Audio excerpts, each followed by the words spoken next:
और मध्य प्रदेश के कई जिलों में बारिश की संभावना बरकरार है। प्रदेश भर में पारा गिरा है और अभी और भी ठिठुरन बढ़ेगी।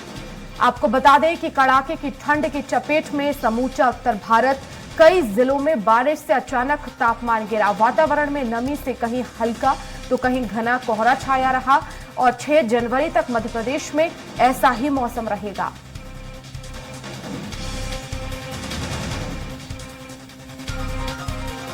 मध्य प्रदेश के कई जिलों में घना कोहरा छाया रहा, तापमान में गिरावट दर्ज की गई है और ज्यादा ठंड बढ़ने के आसार आगामी दिनों में।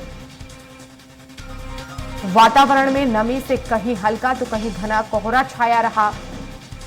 कई जिलों में बारिश की संभावना भी बरकरार है। इससे पहले भी बारिश दर्ज की गई कई जिलों में। ठंड भी बढ़ सकती है, तो कड़ाके की ठंड की चपेट में समय पूरा उत्तर भारत। कई जिलों में बारिश से अचानक से तापमान गिरा, ठंड में बढ़ोतरी हुई और आगे भी बारिश हो सकती है। कई जिलों के लिए मौसम विभाग की तरफ से अलर्ट जारी किया गया है। और इस खबर पर ज्यादा जानकारी के लिए संवाददाता संजय डोंगर दिव्य हमारे साथ जुड़ गए हैं लाइव। संजय, मौसम विभाग का क्या कुछ अनुमान है आगामी दिनों के लिए?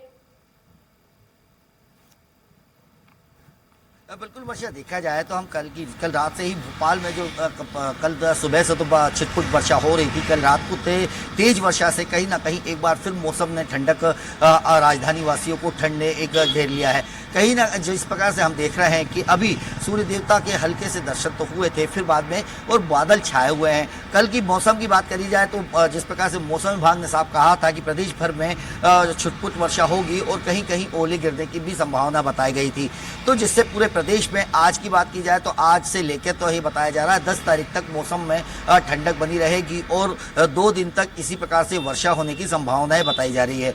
मौसम विभाग का ये भी साफ कहना है कि जिस प्रकार से पश्चिमी विक्षोभ के कारण ये जो वर्षा हो रही है मावट का भी काम कर रही है और किसानों के लिए लाभदायक होगी। लेकिन आम जनता की बात की जाए तो आम जनता के लिए जिस प्रकार से ठंड ने एक रूप बदल दिया है और जिससे ठंड और ठंडी हवाओं ठंड जो बढ़ गई है, ठंडी हवाओं के साथ जो लोगों को निकलने में जाने आने में परेशानी हो रही है।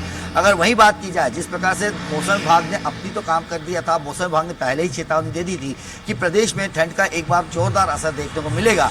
लेकिन अगर शासन प्रशासन की बात की जाए तो शासन प्रशासन ने अभी तक इसको लेकर राजधानी में किसी प्रकार की व्यवस्थाएं नहीं करी है।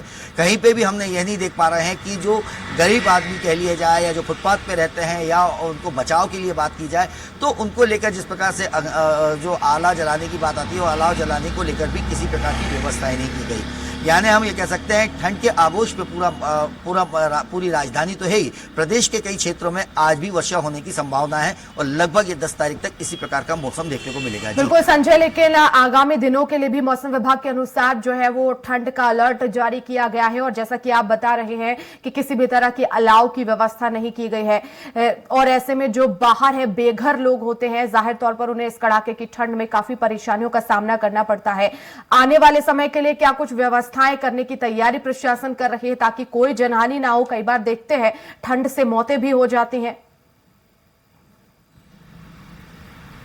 बिल्कुल वर्षा, अगर मैं बात करूं तो जिस प्रकार से जो भोपाल कलेक्टर हैं उन्होंने अपने जो राजस्व अधिकारी हैं उनको ये आदेश दिए थे कि वो अपने अपने क्षेत्रों में जो भी जिस क्षेत्र में उनकी क्षेत्र लगता है वहाँ जाकर जो गरीब लोग हैं या जो फुटपाथ पे रहते हैं उनको बचाव के तरीके या बचाव के उनको सामान दिए जाए, कंबल दिए जाए, रज़ाई दी जाए या उनको कहीं ना कहीं जो आश्रय गृह बनाए गए हैं वहाँ पहुँचाया जाए। तो हमने देखा कल कुछ अधिकारी तो निकले थे लेकिन कहीं ना कहीं जो शासन प्रशासन या हम कह सकते हैं नगर निगम के साथ साथ जो नगरीय प्रशासन है उनके ऊपर जो ध्यान देना चाहिए कि अधिकारी तो फील्ड में देखने को मिले हैं लेकिन जो फील्ड के वर्कर हैं या जो फील्ड में काम करने वाले लोग हैं उनकी कहीं ना कहीं लापरवाही देखने को मिल रही है। उन्होंने अभी तक, मैं किसी भी चौराहे की बात कर लूं जहां सुबह से हम कल से देख रहे हैं, कल से ठंड ने दिन भर से ठंड रही और रात भर पानी गिरा, रात में भी पानी गिरा और आज सुबह से ठंड का माहौल है लेकिन किसी भी चौराहे पर अभी तक अलाव को लेकर कोई व्यवस्थाएं नहीं की गई। यानी हम ये कह सकते हैं फील्ड के जो काम करने वाले लोग हैं वो अभी तक सो रहे हैं और जाने ये नींद कब खुलेगी, जब शायद 2-4 घटनाएं होगी उसके बाद शासन शासन प्रशासन की आंखें खुलेगी। लेकिन अभी की बात करूं तो आज भी ठंड से पूरा आगोश में है। ठंड प्रदेश के और की राजधानी ठंड के आगोश में है, लेकिन शासन प्रशासन अपनी गहरी नींद में सोया हुआ है। जी चलिए संजय, बहुत शुक्रिया तमाम जानकारी के लिए।